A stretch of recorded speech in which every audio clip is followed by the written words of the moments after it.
রামপুর গ্রামের পাশে একটি গভীর অরণ্য ছিল।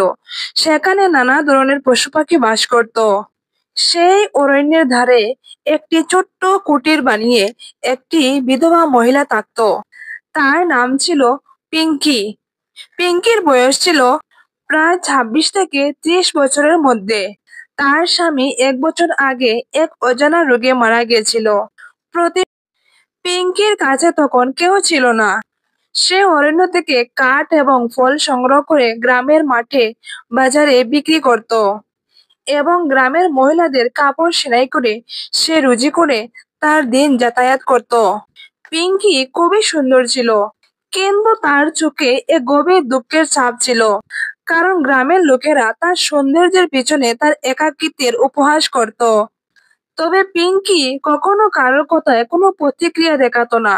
তার জীবন হয়ে উঠেছিল শুধু দৈনন্দিন চাহিদা মেটানো আর দিন গুনে পার করা। একদিন পিঙ্কি অরণ্যে কাঠ সংগ্রহ করতে গিয়েছিল। হঠাৎ একটি বিশাল গাছ থেকে এক বড় বানর লাফ দিয়ে তার সামনে এসে দাঁড়ালো। পিঙ্কি প্রথমে কিছুটা ভয় পেয়েছিল, কিন্তু বানরটি তার দিকে তাকিয়ে রইল, আক্রমণ করেনি। পিঙ্কি ধীরে ধীরে বলল, তুই কি চাস? তুই এখানে কেন এসেছিস? বানরটি তখন মাথা নিচু করে বসে রইল। পিঙ্কি হাসলো এবং তার কাঠ কুড়ানো কাজ শুরু করলো। বানরটি ধীরে ধীরে তার পাশে এসে কাঠ টানতে সাহায্য করলো। পিঙ্কি বিস্মিত হয়ে বানরটির মাথায় হাত বুলিয়ে দিল।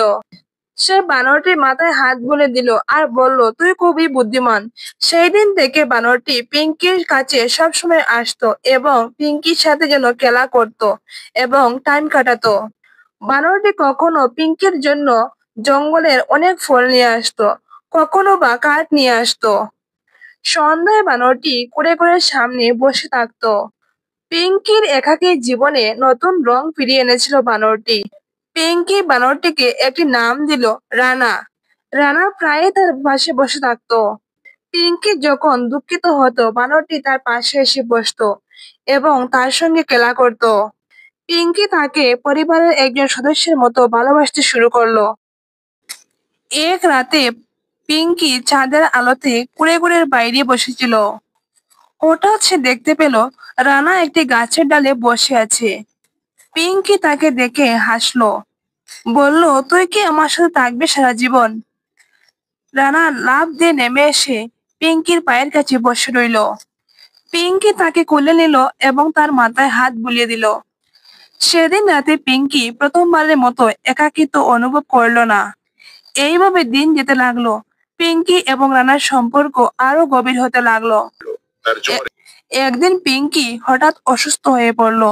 তার জ্বর এলো। রানা সারাদিন তার পাশে বসে রইল, বন থেকে ফল এনে দিল। পিঙ্কি কষ্ট করে চোখ খুলে বলল, তুই আমার এত খেয়াল রাখিস কেন? রানার চোখে এক গভীর ভালোবাসা ছিল। পিঙ্কি তার পায়ের উপর হাত রাখলো এবং ঘুমিয়ে পড়লো। রানা সারা রাত তার পাশে বসে রইল। কিছুদিন পর পিঙ্কি সুস্থ হয়ে উঠল। এখন রানা ছাড়া সে এক মুহূর্ত থাকতে পারতো না।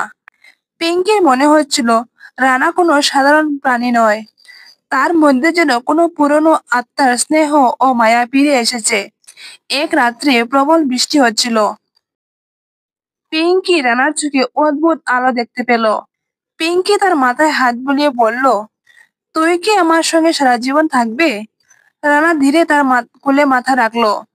পিঙ্কি অনুভব করলো তার জীবনের শূন্যতা পূর্ণ হয়েছে। সে রানাকে বুকে জড়িয়ে ধরলো এবং প্রথমবারের মতো অদ্ভুত আত্মীয়তা অনুভব করলো। তবে ধীরে ধীরে পিঙ্কি তার শরীরে এক অদ্ভুত অনুভূতি অনুভব করতে লাগলো। তার খিদে বেড়ে গেল এবং শরীর পরিবর্তিত হতে শুরু হলো। ভয়ে সে গ্রামের দাইয়ের কাছে গেল। দাই তাকে পরীক্ষা করে বলল, পিঙ্কি, তুই গর্ভবতী। পিঙ্কি অবাক হয়ে গেল, বলল, এটা কিভাবে সম্ভব? আমার তো কোনো স্বামী নেই।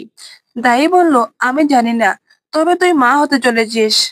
পিঙ্কি তখন দ্বন্দ্বে পড়ে গেল। তার মনে পড়লো সেই রাতে বৃষ্টির মধ্যে রানাকে কোলে করে শুয়ে থাকার কথা। তবে কি রানা তার গর্ভধারণের কারণ? পিঙ্কি আতঙ্কিত হয়ে পড়ল। গ্রামে গুজব ছড়িয়ে পড়ল। গ্রামের লোকেরা বলতে লাগলো, নিশ্চয়ই কোনো পাপের ফল। পিঙ্কি তাদের কোনো উত্তর দিতে পারল না, কারণ তার কাছে এই বিষয়ে কিছু জানার ছিল না।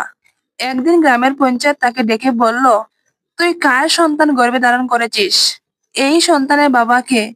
পিঙ্কি তখন মাথা নিচু করে রইল এবং বলল, আমি জানি না। পঞ্চায়েতের লোকেরা তাকে কলঙ্কিত বলে তিরস্কার করলো। পিঙ্কি তখন কেঁদে ফেললো এবং সে বলল, শুধু একটি বানর আছে যে আমার সাথে থাকতো, আর কেউ নয়। পঞ্চায়েত হেসে উঠল এবং গ্রামের লোকেরা তাকে নিয়ে হাসাহাসি করলেন। তারপর থেকে গ্রামের শিশু ও মহিলারা তার থেকে দূরে থাকতে লাগলো। গ্রামের কেউ তার সাথে কথাও বলতো না। প্রতিদিন পিঙ্কি গর্ভে হাত বুলিয়ে কান্না করত।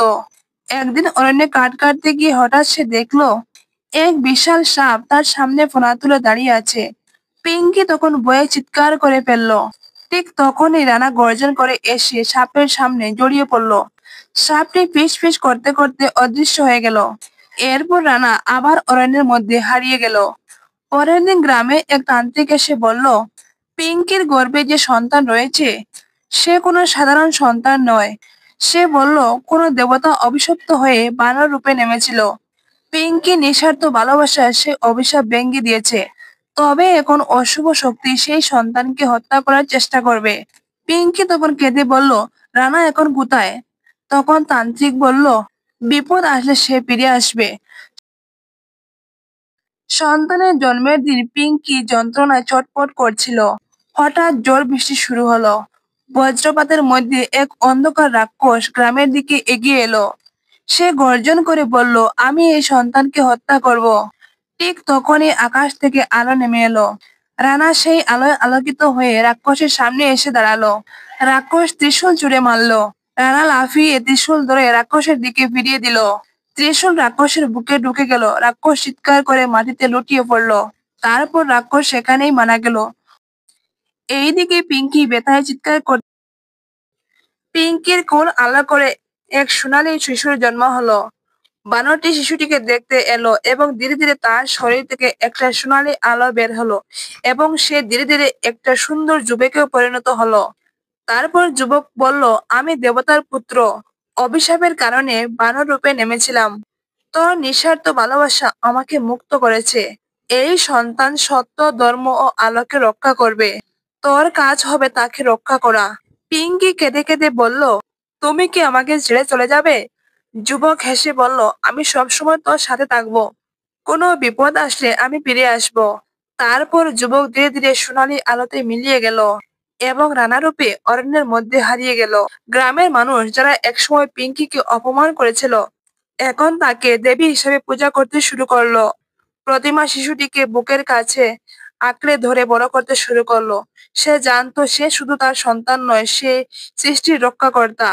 প্রতিমা জানতো যখনই বিপদ আসবে তখনই সেই দীপ্ত রানা আবার ফিরে আসবে।